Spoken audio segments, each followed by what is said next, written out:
sommes là. Nous sommes là, fidèles téléspectateurs, avec beaucoup de plaisir pour vous présenter cette émission Liberté d'expression, votre émission, cette émission que vous préférez désormais. C'est vrai que il y a plusieurs, mais quand même, vous nous acceptez.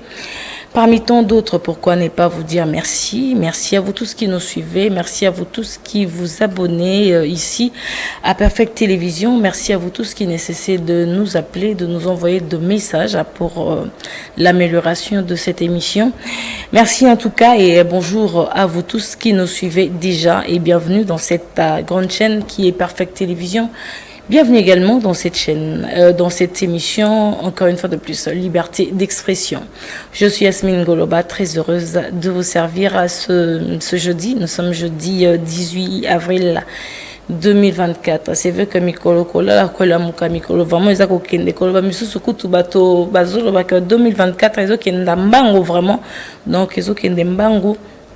Yango tolingi tozala scotché donc toluka tozala actif totambola toluka misala tosala makambo malamu pona intérêt na biso pe pourquoi pas pona intérêt ya mboka. Fidèles spectateurs tolobaka masolo ya ekolo ebeta na bana mboka yango biso bana mboka toye poto betela bino masolo ya ekolo masolo oyo eza contouré République démocratique du Congo, masolo oyo eza kobetama na bakwenyo so parce que c'est vrai que le lot ko bomba te ko le bakostango to lelo basoso balamusaka lisusu batote bandeke bakoma moi rare à part chez moi mais quand même et comment olali mais masolo ya balabala masolo ya kwende mutezola musayo. J'ai l'impression que balala raté dans la chambre de ma fille à la 5h parce que narata lopango o etali fenêtre na la chambre babanda ko beta ba masolo ya ekolo ko banda 5h30 ou 45 donc bazo beta ngo tellement makasi ke bazo s'impliquer na kati mezo suka ka ke pa na bango nde yango nde mutela musaka et donc ça veut dire que chacun a kana masolo ko beta mais tant ozana ba na quartier ozana quoi ya avenue ozako beta na C yango biso tozwa ko ezobeta manase tozwa ka ba doléance ya population toye nangwa to matisango epa ba kondi po bayoka kolela bayoka vraiment ndenge la population azosenga ndenge population pezolela pourquoi pas. C'est le but de cette émission Liberté d'expression et je dis comme ça un grand merci à au DG, M. Peter Tiani Malembe, pour cette grande chaîne. Et je salue également Emma Mwamba qui assure la régie finale. Pourquoi ne pas faire des clins d'œil à Merveille Coupe à Aigle. Merci d'être là et de bien manier, de manipuler pour que cette émission passe 5 sur 5 dans les maisons de tous nos téléspectateurs. Naibika Bozaka Nabanda côté, Bozolanda Pebiso Naba bureau partout où vous êtes, partout où vous nous suivez.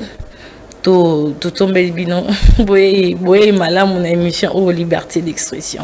Alors fidèles téléspectateurs, vous le savez que ici on parle de l'actualité qui a dominé cette semaine. Donc nous sommes jeudi, on parlera de celle qui a dominé le lundi, mardi, mercredi comme nous n'étions pas là. On va essayer un peu de récapituler avec vous et Tomé Mabino parce que l'actualité en gros yango kaka totambo ki nango lundi, mardi, mercredi et lundi biso lelo jeudi. J'espère que Mbulo et Betty Siko à ville province ya Kinshasa et ça li ba dégaté parce que la pluie de la semaine dernière et ça qui vraiment ba dégâts au monde qui ba perte en vie humaine, ba dégâts matériels to compatissa qui na bandeko mais je crois que y a lelo ezaka ramvula o ekopé ça kimia et puis y a mardi sous ces qui terrible parce que na tchaka matin ba statut nanga kolobake ba ebisi biso ke banda les indi bo pesa biso eko ba eko yaki tozaki na nzela koleka te mikolo embouteillage donc soko banjo okoyo loba mutuka nanga utilité nango nini parce que embouteillage eza vraiment na ba kwanyo surtout ya Kinshasa. Fidèles téléspectateurs to beta masolo ya ba sponsor na biso ba o batambola na biso ba o balinga biso ba sala ka biso confiance. Je parle premièrement du groupe Timiel Construction RDC. C'est notre entreprise de construction.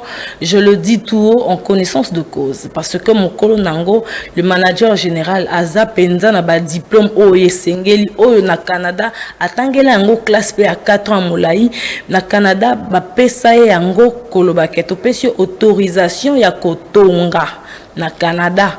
Atonga kabanda kwa minene ya salanka makamba kitoko na Montréal pe na Québec et puis à lobby pourquoi pas na ya na mboka nanga mayelo nazui na libanda na ya nango na mettre en œuvre à l'œuvre pour na bande konanga pe ba CP là donc groupe Timiel Construction RDC toye la bino ba image asika ba image na bande ya ça bino eza ya Google T eza ba image moko réel oyo mokolo entreprise wana ye moko azako tonga na Canada bongwawa na bopesa isusu confiance pas bateau te bazotongela biso bandako kokwea bandako moko ezo umela te ezo sala ba dégâts parce que batangi na Kinshasa mais batangi bien te toyebi kotanga na Kinshasa za rapasi koto il faut repérer ça to yaka na cours to ça examen te so financer o leka na classe ba yembeli pe alongi na enzoka olonga kina ote toyebi na bino na biso toyebi ke ça vraiment bongo kotanga na Kinshasa za facilité mais to pe sa confiance na groupe Timiel Construction RDC o Evandeli Biswawa pona ko banda siko ko sala misala ko zwa poto ko zwa Canada Montréal Québec oya nango na Kisasa Nzambe.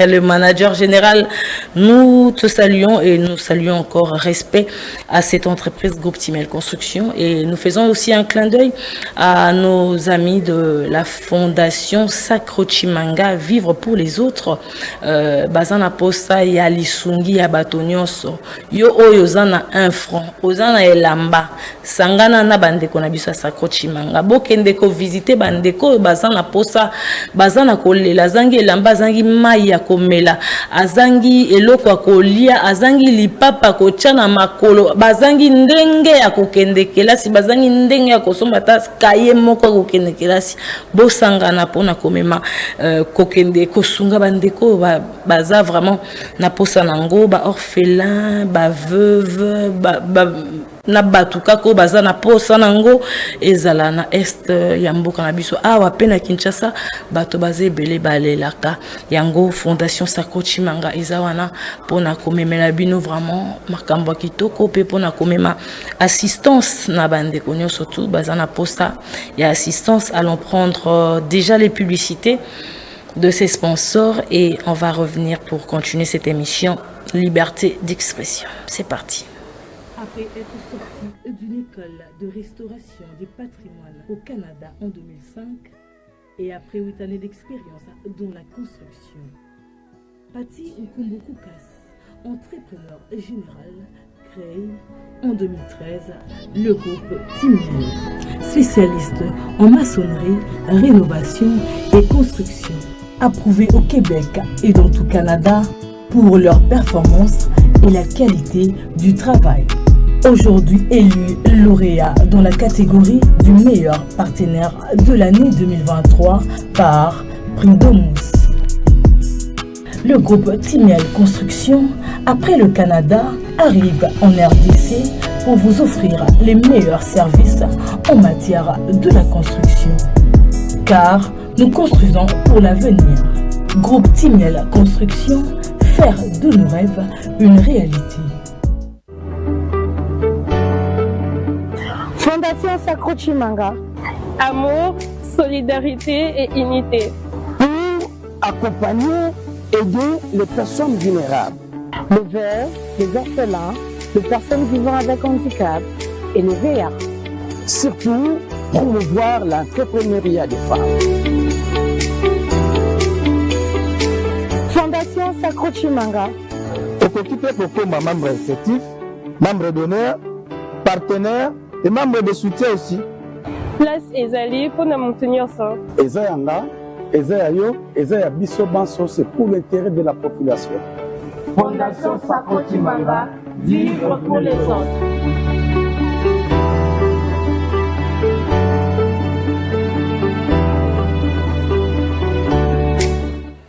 Fidèles téléspectateurs, c'est vrai que dans cette émission, Bozara Bongo na habitude wana ya kozala na ba invité pour tobeta ba masolo au Italie actualité ya mboka na biso mais pour na lelo tolobi pourquoi toki peka ko solo ensemble parce qu'invité wana pazaka lokola ngaya za peka lokola yo azo vivre oyo toza ko vivre peut-être kutu la plupart bazara na parti moko boy bazana tendance ya kokende soit na côté opposition soit na côté ya majorité bazo pesa pena tendance na bango menga na bino boza kolanda boza na tendance oui mais bozo boko betali solo malamu oyo boza ko vivre les réalités ba réalité oyo toza ko vivre et puis oyo tolingi et salama biso awa tozuka kabongo ba information tomeki koyanango et pas inabino pour natomeka ko partageons ensemble. Il y a le numéro qui est affiché au bas de vos écrans vous permettra de nous écrire parce qu'on a le téléphone vous pouvez nous écrire même sur WhatsApp.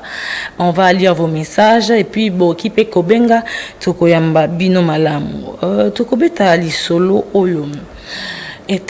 C'est vrai que la fois dernière, je me disais, nazo tambola na nzela nazo yo kandenge ba maman na beta isko ba jeune garçon et puis ba papa ti na kutani na 3 fois lisanga ya ba maman baza kolela ka eloko moko baza ki ensemble te oleki koto baleli eloko moko zongi koto ti na 3e fois amo nabi bazo monanga yango bazo beta ba masolo mais j'ai compris que ba masolo ba banda ko beta déjà ngani nazo surprendre bango naleki na beta ki solo te mais nako beta ngo tango tokolobela masolo ya la police pe à FARDC naleka ki mkowana na liboso ya c'était mardi na liboso ya quand Lufungula mais na monaki en tout cas na monaki yango sala ki nga somo na bi fona kolobela mais coïncida qui peut que général Christian Chiwe a solo la ki na ba asola ki bande konae bon on a lobi en tout cas za pena occasion mon kwa malamu ponga pe na beta oyo na monaki to lobaka to dénoncer makambo mabe to dénoncer makambo wana eza ko fingisa mboka ezo sala bien tezo ko finisa mboka lelo tokoloba tokozwa bongo tokomeka ko commenter mukie message ya général Christian Chiwewe tokoloba pe tokobeta pe solo ya formation ya gouvernement et komi wapi lelo masolo ngo eza kokenda ndenge nini parce que ba consultation sala masuka bongo suka nango eza lelo le 18 tokobeta ba masolo ya élection ya gouverneur na ba sénateur toyebi ndenge ezali mais tokobenda plus matoyi koloba que toboyi bozimbongo oyebi ke bato tel azane compétente mais comme apesi mbongo yo zu yango pe olie yango bo voter corruption de toboyi tokobeta pe lisolo bongo ya répartition ya poste na bureau définitif ya Assemblée nationale à part ça tokoleka moi moké kolobela que Bruxelles eza ko aider Kinshasa pour na ko restaurer pe na ebité pe nini toza na posa nango na Kinshasa c'est vrai que toza pe na posa pe mais mingi pe o biso tolobela ka eza bongo dans l'est de la République démocratique du Congo. Et maman na ebité soki to bandana nini to bandana consultation ya maman ya la première ministre la chef du gouvernement madame Judith Suminwa Tuluka o azaki bon azaka ko continuer sous kalelo ba consultation bon aye bandenge nini ako lancer les biso son gouvernement le gouvernement Tuluka et kozala ndenge nini parce que déjà banungu ezali moi kotoyo mais to meka un peu kota lango ensemble na bino bongo tokozonga pour commenter ce qui se passe autour de la consultation de la première ministre. C'est parti. On a été invités par la première ministre pour échanger autour des enjeux de l'ère, notamment la formation du gouvernement. Et comme vous le savez, notre formation politique, notre regroupement politique ACPA, s'en est tiré avec 13 députés lors des élections de 2023. Il était tout à fait normal que nous soyons associés à tout ce qui se passe actuellement et surtout concernant la formation du gouvernement. Bon, nous avons été édifiés par la Première ministre qui nous a parlé de la taille du prochain gouvernement. Il nous a également parlé des 6 engagements majeurs du président de la République concernant son deuxième mandat. À notre tour, comme vous le savez, sa nomination en tant que la toute première ministre femme dans notre pays est un événement majeur pour lequel on ne pouvait pas passer sous silence. Nous l'avons félicité à travers les ondes et là aujourd'hui, l'occasion faisant les ronde, nous lui avons félicité de visu et nous lui avons souhaité également nos vœux de réussite pour son mandat. La Première ministre nous a parlé des profils et nous a suggéré de proposer à chaque fois 3 noms pour chaque poste. C'est ce que nous allons pouvoir faire. Et nous a donné des orientations pour s'y faire. C'est ce qu'on va faire. On a besoin pour nous de commencer à tout divulguer, mais elle a donné des orientations assez claires quant à ça. Je pense que le problème de temps ne va pas s'opposer, dans la mesure où la Première ministre nous a donné un deadline, donc nous avons jusqu'à jeudi, donc nous avons pratiquement 48 heures pour remettre nos listes. Ces derniers temps, la toute nouvelle Première ministre Judith Tuluka est aperçue en audience en train de recevoir différentes délégations des partis politiques et plateformes de l'Union sacrée. Tous ces mondes ne cessent d'indiquer qu'ils sont récits dans le cadre de la formation du futur gouvernement. Une situation qui pousse l'opinion à se demander si Judith Tuluka n'a pas repris le travail d'Augustin Kabouya qui fut désigné en son temps informateur puis formateur du gouvernement, comme ne cessaient de le dire les membres de la famille politique du chef de l'État. Les gens ne comprennent plus rien après le travail effectué par l'informateur-formateur qui avait déjà réussi presque tout ce monde. La sortie de la nouvelle équipe ne devait en principe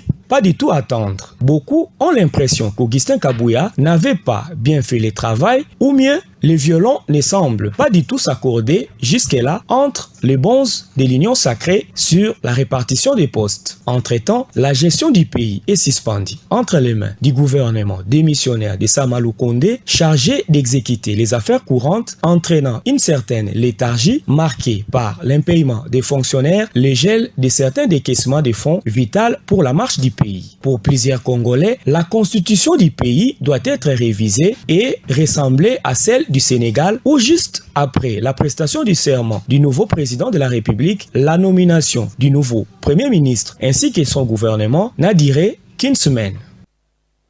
Voilà, fidèles téléspectateurs, wana touchota la bongo consultation ndenge za kotambola et pas maman na biso Judith Soumino Tuluka. Population population et puis attendre ba émission na biso, attendre ba appel ya bato. Balobi bato yo basalaki na gouvernement passé bazonga lisusu te wana population. Bazonga te parce que to moni lo malonga basalite. Balobi lisusu bato o basala la continuité, donc bazalaka na régime boy, bazalaka na gouvernement boy, bango ti lelo bazalaka kaka mais la population ils ont un changement te amélioration te basengi na mama Tuluka que tout aloba ke bango te bango bazala te achana nu babilonga sika aye bandenge barotambola ngana lobaki monité mama soki alobi achaka babilonga sika za pe malamu mingi te, pourquoi ne pas ameka un peu à trier tata la koto yo azui ata mwanda mo 4 5 basala ki malamu ben moi malamu pona expertise na bango bakota lisusu na gouvernement o basangana tana bilonga sika bongo tokoyeba batu misusu bazolo batozela conseil ministre ya samedi tout monde ya vendredi tout monde banane barozala pe banane barozala te parce que misusu ba démissionnaire qui déjà métis ko toujours comprendre te. Bon, tout le monde, comment est-ce que notre maman est félicitée parce que la fois dernière on avait vu comment Vital Kamerhe était à la consultation en tout cas komisaki maman lobi ayebi ba capacité na ye et puis il sait que maman Nabiso première ministre akosala makambo ya kitoko parce qu'elle est forte azape mayele akosala penza makambo malamu pona mboka tolobi wana ezaka te pona flatterie te toyebite so il pona flatterie na consultation nazo koyamba bango bato nyonso tout et si ayambi bako féliciter maman et puis bako flatter pour bazonga pe siko so tobi ke bango nyonso tout bazonga ekozaka lokola continuité ya gouvernement ya Sama Lukonde dans comme aura Sama 3 maman biso toyebi ke yo penza soki totali ba étude yo sala totali pe ndengo yo osalela na PNUD na présidence na ministère ya plein ndengo leka penza parcours na yo to monde penza ozali moi sur a telema pe ko pesa bato esengo c'est vrai que na bandeko yo boyebani bobanda ko ba conseil à ministre bosangana kana bango penza boyebani ebele pe baza ba kopesa yo moi mayele pe na ndenga ko gouverner na peut-être on a kati ya domaine tel mais bato mayele na mboka baze belé bato baza mayele baza pe na lokoso mbongo te baza penza bon na lokoso mbongo te na oyeba te parce que koloba ke beaucoup plus tout le monde a ba intérêt personnel to tchaka ya mboka sima mais ba o penza baza na compétence baza na mayele vraiment et puis na souci ya mboka bien kaza na posa pe ya ko s'enrichir maza na souci ya mboka baze belé tala bango et ata na consultation ba o shomoni o tala parce que na bombela ote mama mboka tozo tchali donc tozo talelande yo parce que c'est pour une première et salamate na mboka na biso yo za liboso tika to servir vraiment d'exemple pour nous permettre que tant que salate atana ba o misusu bakoya ba ba ke basi ba ebaki ko gouverner ou bien ba o bakoya so bazaki na ba idée mabe batala exemple na yo ndenge yo otambusaki le gouvernement ba penza que il faut tout ça la table est mouquée tout masqué mais tout qui n'est plus nangambu boé pour na ba sentir pe que toya qui vraiment na loko moko asika o to ata to kokana na mama Judith te mais et ça la ka ke ndeti to kokana ki ata mwandambo to batu vraiment bazotalela yo batu mususu bazolo bangana zoya c'est que les gens disent tout bas nazo memango et pas na bino batu mususu bazolo bake moi ça tonga ramboka te mais batu mususu to yebiso dage mususu lobi que la femme sage bâtit sa maison. Donc femme sage a bâti ndaku ayena ngobo donc ngoba ke moi ça tonga kané karamboka pour appeler ça l'éducation bien que a bomba bana bomba ba mabe bana a exposant tata ils sont pas papa te moi complicité on est à la mais quand même complicité peut baby ça rappelle bana moké mais quand même et ça là que c'est la maman qui gère elle gère à éduquer à si vie et puis à ko éduquer à zo gérer to ebike yo ndé mutopé sera vie au éduquer au éduca aux gérer en tout cas gérer un groupe penza l'âme tout le bako pour une première année to comme le 1er avril to bako eza poisson d'avril toni mais zaki nango angote ndenge to kamwela ka jour wana nde petolingi to kamwana musala na yo ko sala banungu kobima lobby et bazolo banabiso que gouvernement et kozala na moins de 50 membres donc je crois na ba 45 moins de 50 membres wana banungu mais to yebi vraiment to lingi OK bana ba flatteur bango surtout bakoyamba bakokumisa yo bakoloba ke bango penza bazana batu mingi ke bango penza basala kaboy bango penza bazana souci kutu soki to za place auto ngako sa eloko boy mais bazaka tana ba poste mususu basaki na bango eloko te kisa sa eza salité makasi ndenge ma ekoma kotonda tokoma kokama tokoma vraiment kokama likambo bato mususu balobaki soki batiaki biso esika écoute esika ozali kobongisa te est ce que soki bati okobebisa te mama okikeba baflatteur mpo baolingaka baya balia lisusu basenrichir lisusu bongo siko biso population tozosouffrir jusqu'à quand? Parce que là le peuple congolais pleure tous les jours. Et le cas c'est un atana bana mike baromo bon yo mwana muke solo babongo ole saranda kuto sala le côté mais moi nazo alati po ya ba parents a senti que nanda kuna biso moto ezali donc désert a senti que awa moyen te mwana azobetali solo na bana ya lelo ba comment na souci ya baboti mais nakaleza ka te maman muke maman achète moi ça ayebi que parents barosomba mais le moi na muke comme maman bien papa si tu as l'argent peux-tu m'acheter ceci donc et comment grave que moi à comprendre que parents dans l'autre côté mais ce qui a dû somber là c'est quelque chose en tout cas on a peine na déplorer ça fait mal et on comprend que na biso ba comprendre pas si et en akati bandako to lingata social à Congolais changé Congolais a cépé là Congolais s'est retrouvé. Congolais a changé histoire. Donc il y a une prière pour la histoire à vie n'a pas changé. Tous à la carte à stationner si comme moroté, tout n'a pas avancé. Il y a besoin à s'y mater, mais tout avancé bien. Tout petit chapitre mususu. Au bakis n'a pas histoire que R na seka qui. Tant au basala qui n'a pas changer l'histoire à vie n'anga. Yangwana tokenda osambela. Ils en ont encore par intérêt. Tout l'unique pour, c'est impossible d'être image à Congo, le lot bien, histoire à Congo changer et Congo changer. Tous les peut-être moi et sengo, tous les Congolais zana nzala zana pasi. Koto misale zate, loka roli zate. Siko kosukandenge, otabo so zindi, kanda wana ninyo sote kotino mi bois kata na mai. Pour ça ne va pas. Beti bongo lisolo nango siko toza ko beta susu lisolo na ba na kutana ki nango mardi wana ba betela ki ngate ngamoko soki na ki na capacité ko fongola téléphone na filmer penza na enregistrer na na sala ngo mais ele ka ki un peu vite fait ton nazo tala na luka na loba na intervenir pe na sala boy chauffeur pesa kenda ke comment il m'a passé.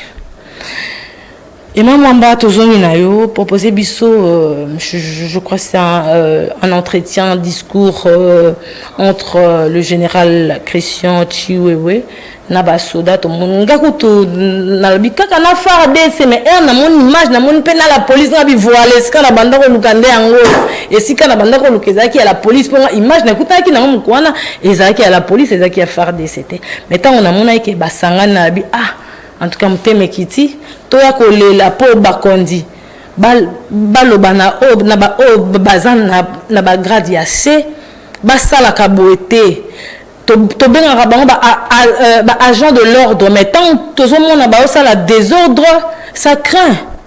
Un agent de l'ordre doit respecter l'ordre, doit mettre de l'ordre. Et non, comme on le bat, agent de l'ordre, pour tout ce qui est battu, surtout, bazo migrer karanzela nzela.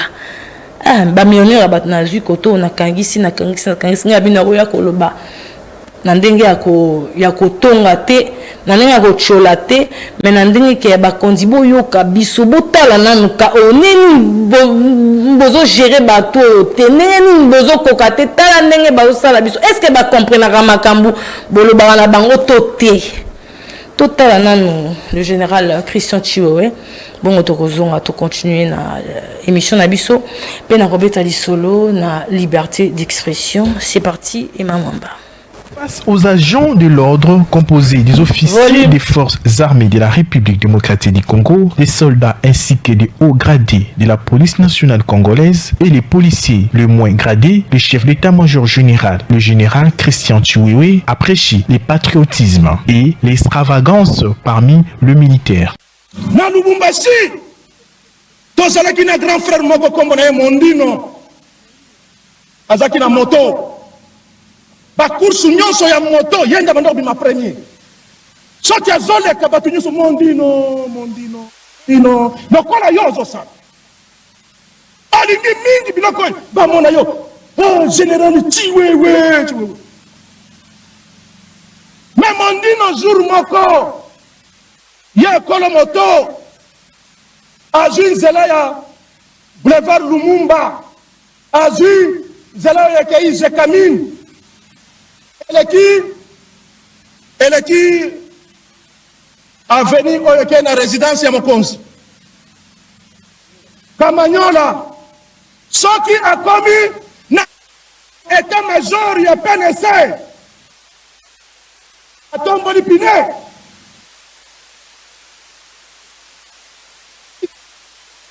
Mondino azongi lisusu Mondino basutuki lisusu Mondino abandi koya Mondino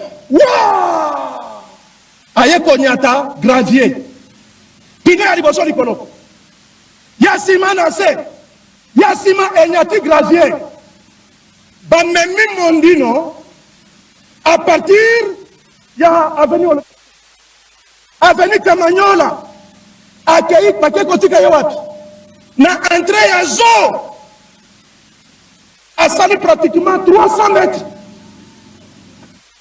isusu nyonso esili Mondino avion Afrique du Sud olingi kozala Mondino armée Mondino azalaka te armée c'est l'esprit d'équipe. Au cours de ces mêmes parades, un adolescent présenté comme prophète a également pris la parole pour enseigner aux agents de sécurité et de l'ordre la parole de Dieu. D'après ces prophètes, tout officier supérieur de l'armée, tout militaire, tout agent de l'État, quel que soit son rang, qui va trahir le pays et servir un pays étranger, Dieu va le tuer.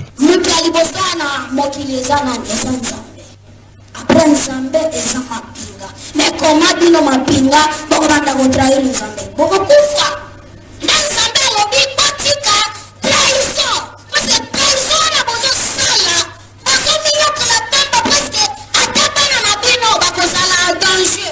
La présence du prophète à ces parades a fait couler encre et salive au sein de l'opinion. La majorité des Congolais parlent de la légèreté dans le traitement des dossiers sécuritaires. Elle pense qu'il faut doter les moyens militaires et financiers afin d'éradiquer la rébellion et reconquérir les territoires occupés par ces derniers, au lieu de faire de pratiques mysticisme. Un autre son de cloche, par contre, soutient la présence de ces jeunes prophètes, car d'après eux, Dieu doit être au centre de tout. Bon, moi, merci à toi, Emma Mwamba. Je commence d'abord par le prophète, parce que là, Natala Kangoti na soukate. Déjà, Nzamba Nzambe Angolu, Nzambe c'est le Dieu de grâce, de miséricorde. Koloba ke Nzamba lobi soko sali beta ko frapper o Nzamba solanga bat nané nae soki okeka okoluka esiko a changer en maloba allons lui a malédiction apesio a bénédiction donc Nzambo yo nanzimité pona a frapper en fait pona loba il faut le baka ke soki bo trahir boko kufa na osat non Tom mema batu na koloba kaka ke trahison eza mabe surtout pas na kati ya la police surtout pas na kati ya armée na FARDC mais to banda ko ya na prophète ou en tout cas je respecte les hommes de Dieu bien kaza moi na nzamba sela kaye peut-être na ndenge naye mais koloba ke nzamba lobaki soki nzamba grâce.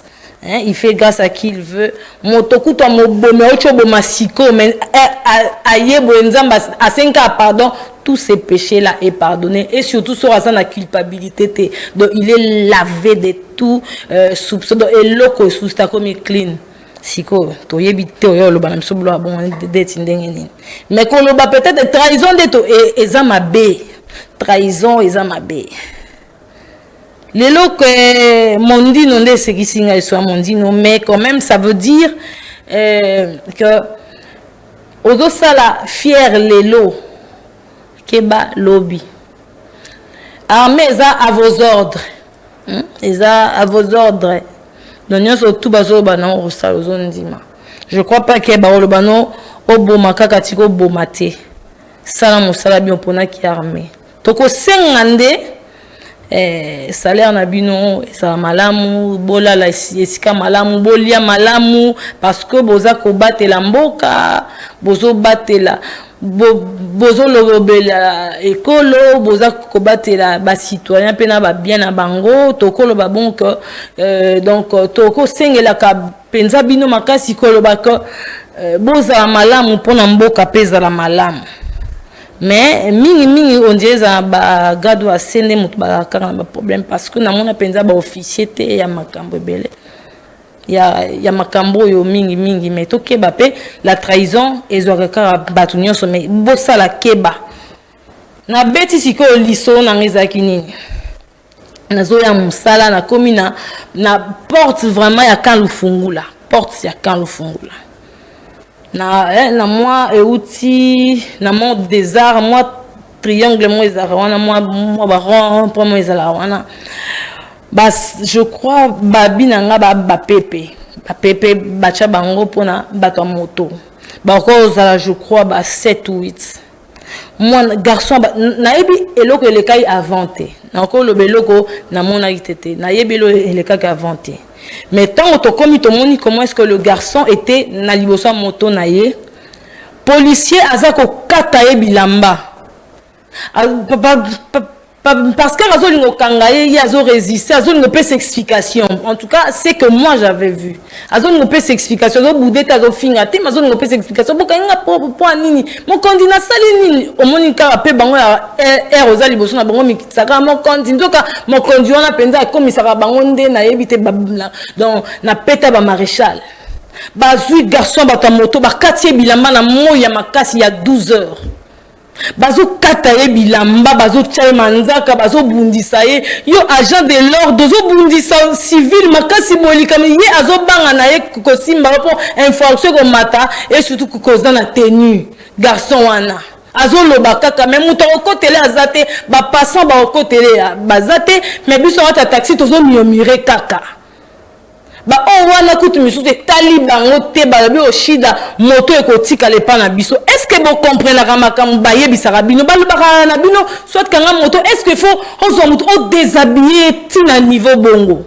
aza peut-être na bandeko na aza mukolo aza na famille aza na bana aza na mwasi aza na belle aza pourquoi bon comme tina niveau yako ayiba kinini moto na ye moko aza na infraction kanga yebisa kutu bino bomo kanga ata infraction c'était mardi à 12h je crois.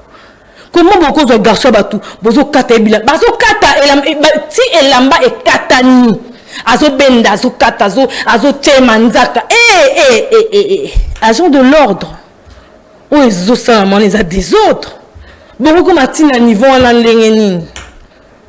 Est-ce que na lukara pena na yeba est-ce que ba comprendre ka ba makambo baloba na bango na ba parade ba comprendre on dirait à travers parce que beaucoup le banelo comme sous boy kanga batu yo comme kokena on vit ça tous les jours abus sur abus so ko sali au foot ça notamment dias peut-être 5000 francs ba kokena na on abus on a mande wana exactement mande te bo comité kokena so ki wapi. Quand on est agent de l'ordre, respectons l'ordre.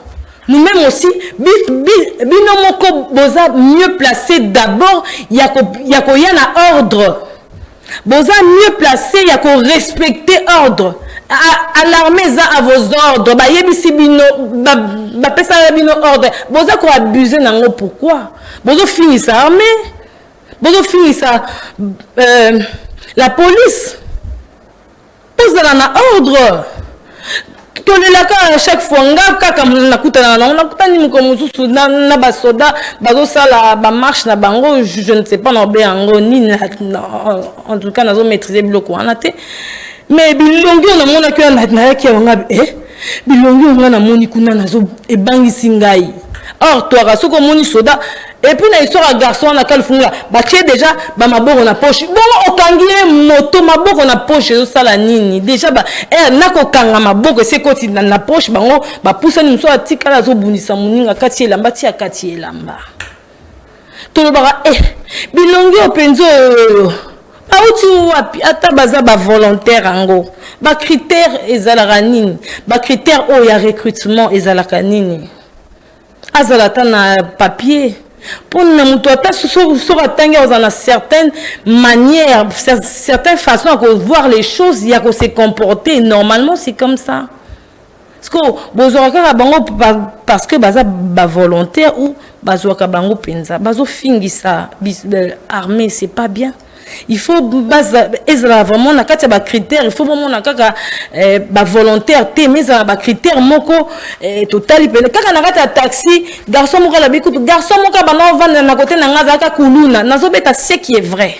Kuluna même comme tout na monye na victoire na tenir la police na lobby mais oyo a côté ou r nini a sali information quand zona image à battre kuluna ndota mona gilette na machette des garçons na zobeta tango siko a keibo pour na sala nini et comment au moni agent de l'ordre zo banga na pas de sécurité de kimio de sengobi yekuta na zui kimia parce que mais tozo au mo comme bango zo ba na zona kati insécurité mon général a yebisi bino malamu. Mon général, en tout cas, je crois que Zaki kaka histoire à mon digne mais à beta ki ba masolo musu se belé. Ameka ko sola nabino na kata parade mais bozaka soki bazana boka ou ki bon dirait bozoyoka mais tant bo bima makambo changer bon sala makambo selon bino. Mon général a pesi bino ba référence moro ya bien ya royoka. Bozala bateau tant to moni bino na bandela ngo susu tozwa kimia sengo tobi na komi na sécurité et non na monio na komo ba nzambe na ngama boko déjà babiloko na nga na poche et kei parce que c'est ce que j'avais vu la journée du mardi ba betelinga li solo tenga motema ça fait mal bozo fingisa armée bozala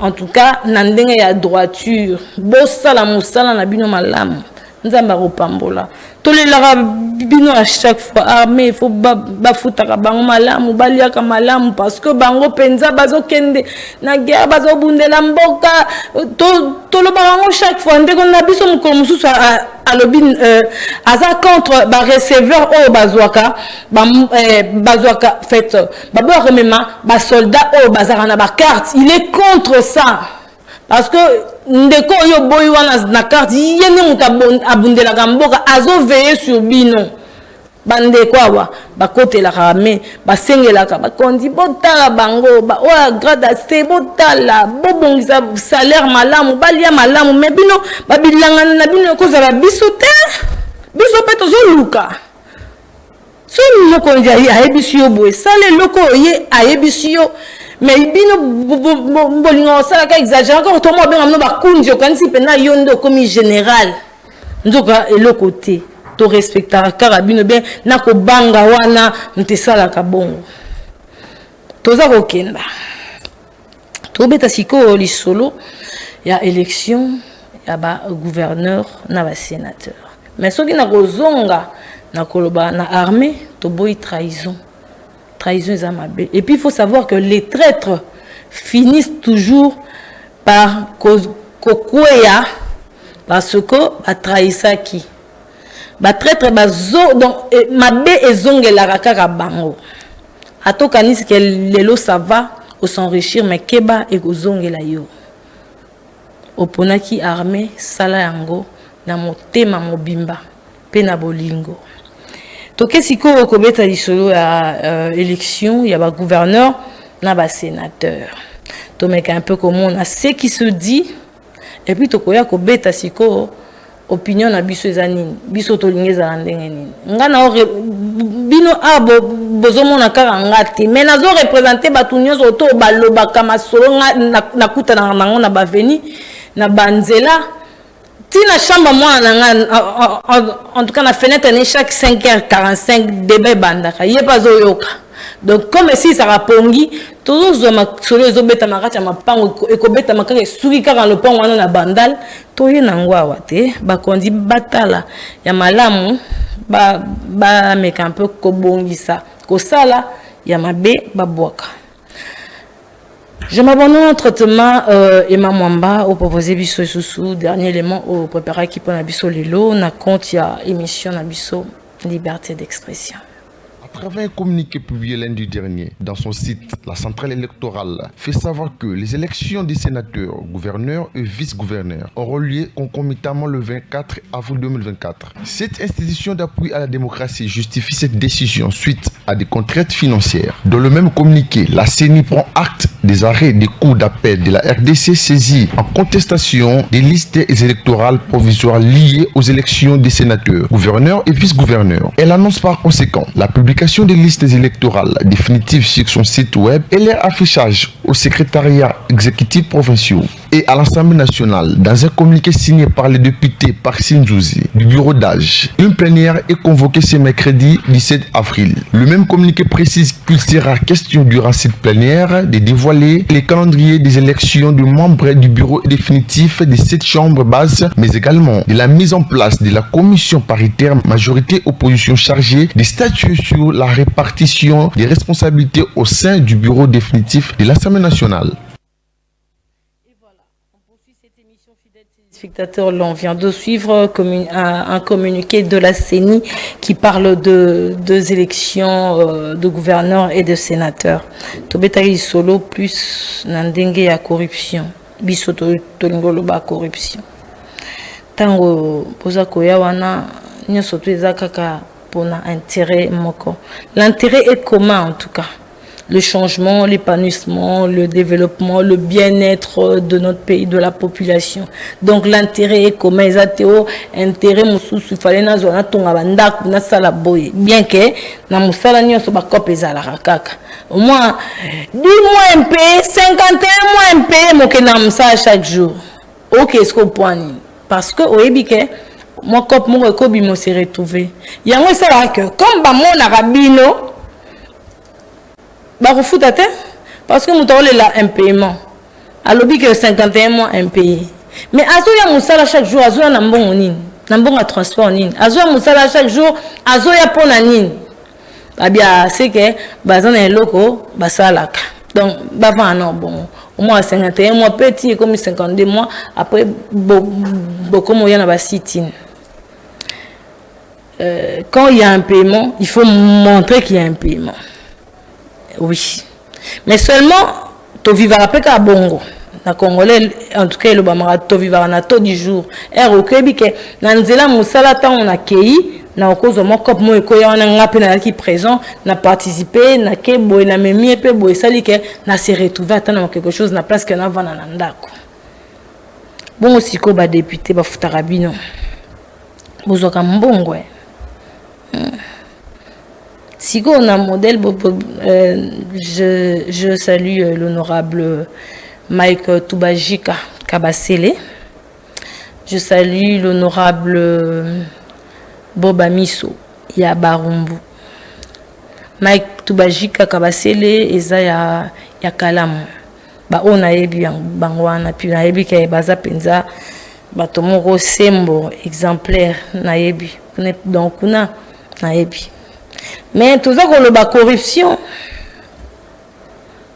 bateau exemplaire on a l'obité missus mais on a évité on a baza peine exemplaire on a bête li bango tolo a na télévision na perfect télévision mais qu'il faut faire attention à la corruption bandeko beaucoup zoka mbongo bolier te bo voter penza si y aura élection bon voter penza parce que bah influencer binoté parce que groupe moko eya qui financer tel et puis bon lié bah mon abatunsu par exemple on y en a 500 000 mais il y en a 700 000 bozuye mais bon entre temps bon lié 500 000 abatu ouais 700 000 aleki alors ceux qui bozo ça la penza bo se retrouver à 26 moro boye bah habiter corruption tete OK na vote.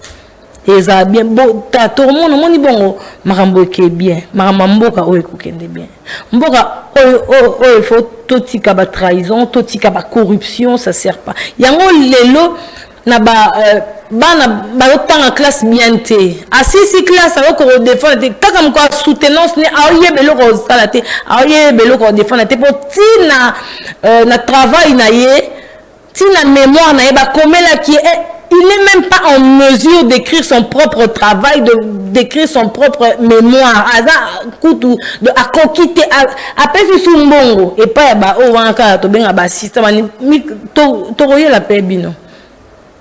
Donc, pour tout temps que ça va na té, ailleurs on a cours té, ayété, à salle examen té, après comme on a une distinction et ma kambongo, hein. Corruption ça partout. Il y a un ça que banda ko kouya. Architecte, na licence architecte mais à ça là bas dégâts. Na médecine au Rosani, na médecine au Rosani ndeti. Na droit au que le belabisoni ni droit article. Ba congolais ba comment be ke zongi article. Yosko article na okanga kite, o temi pena na baro ou bien ko la défense na ba boti na yo penza. Article no ça ga on ndeti. Siko to le ba corruption te na kata makambo donc to bandi na bino que corruption ça va partout mais tia wa pété parce qu'on a besoin ça la mboka ba o ba osala ngo ba tanga peka bongo na ba corruption bazwa ba poste na bango na ba corruption ya wana moni que vie na ye donc ye as enchaînement ya corruption ça sert pas corruption oti wapi. Élection, il faut la penza malamu et la penza. Ba o baza na base ba o baza élu par vous nos chers députés. O biso topona ki bino. Bo ça la bango pe misala bo que no sala kuna élection ya bien. Bo voter pe bato baza capable ya ko diriger ya ko sala loko moko pona mboka. Mboko tellement que mbongo ele kaka. Batons surtout balinka baya na poste wana baza sénateur député gouverneur pour aibi que tant à vendre na ngwende a kominde kolia et qui souffre c'est la population total fulu total solo maladie nzele zate mama ikotonda tati na presse akaza makadamu boye mayo zo besko otira likolo to na obanga Maman, so to banjo kanisa boy ça craint, ça fait très mal. Mbu les obéyeta na komo benga bana. Botika la kaka na ba auditoire, bo bimate. Do attaque ou tika la ti mo na bena maye kauki parce que na obanga yo kele banyati courant. Ba ko esika likolo comme na se. Anyati on après perte na ngana rolele pa nani. Donc on là c'est concentrer na rosa la papier, mais ngana zo benga na ba no pesa ordre que muta bimate na auditoire. So il peut dire que ndako ba mutabi mate to rolia te wenze zate parce que so OK wenze boyo nyatela nga courant to moni ngo batu baza ko kufa nyati courant ayebi avenir ngo ta maîtriser te temps azo ke ayebi zika dindité makamba ngo yango ça fait mal botika ba corruption kanda wana kamte koti singezwi singa nyoso na latika ba poso ba congolais talanzela ozo yebesika ko nyatata. Au moins, pour exemple, une grande avenue, mais yango. Quand les actes peuvent boiter, mais comment boiter nino? Insalubrité, il y a modèle ôté. Natika tana rolobal kamba corruption na comme insalubrité. Donc ngo bake ici au Congo à Kinshasa, au vanda kabo au bandu ko loba makamo ezuyo na mutu ozoye ba susu tesi ko kende tu es tellement perdu dans tout ce qu'on voit. On a besoin du changement, non? On veut changer, on doit. Dans le 21e siècle, il faut changer là. Tout s'est retrouvé, tout s'est fait là. Et maman Mbapo qui s'en a moqué, tous on a publicité à sponsor en abysso. Parce que je crois que nous tendons déjà lentement et sûrement vers la fin de notre entretien. Aujourd'hui, en tout cas, cette émission entretien entre moi et les téléspectateurs, je crois que ça m'a fait du bien parce que je me suis défoulée, je me suis mis à la place de chaque Congolais qui, à présent, est en train de murmurer, de pleurer, de se lamenter, de chercher quoi manger, quoi faire. On part, on prend ses publicités et puis on revient. Après être sorti d'une école de restauration des patrimoines au Canada en 2005 et après 8 années d'expérience dans la construction, Pati Nkumbukoukas, entrepreneur général, crée en 2013 le groupe Timiel. spécialistes en maçonnerie, rénovation et construction, approuvés au Québec et dans tout Canada pour leur performance et la qualité du travail. Aujourd'hui élu lauréat dans la catégorie du meilleur partenaire de l'année 2023 par Prix Domus. Le groupe Timiel Construction, après le Canada, arrive en RDC pour vous offrir les meilleurs services en matière de la construction. Car nous construisons pour l'avenir. Groupe Timiel Construction, faire de nos rêves une réalité. Fondation Sacro Chimanga. Amour, solidarité et unité. Pour accompagner, aider les personnes vulnérables. Le verre, les orphelins, les personnes vivant avec handicap et les VA. Surtout, promouvoir l'entrepreneuriat des femmes. Fondation Sacro Chimanga. Occupé pour membre effectif, membre d'honneur, partenaire et membre de soutien aussi. Place Ezali pour nous maintenir ça. Ezayanga, Ezayayo, Ezaya Biso Banso, c'est pour l'intérêt de la population. Fondation Sacro Chimanga, vivre pour les autres.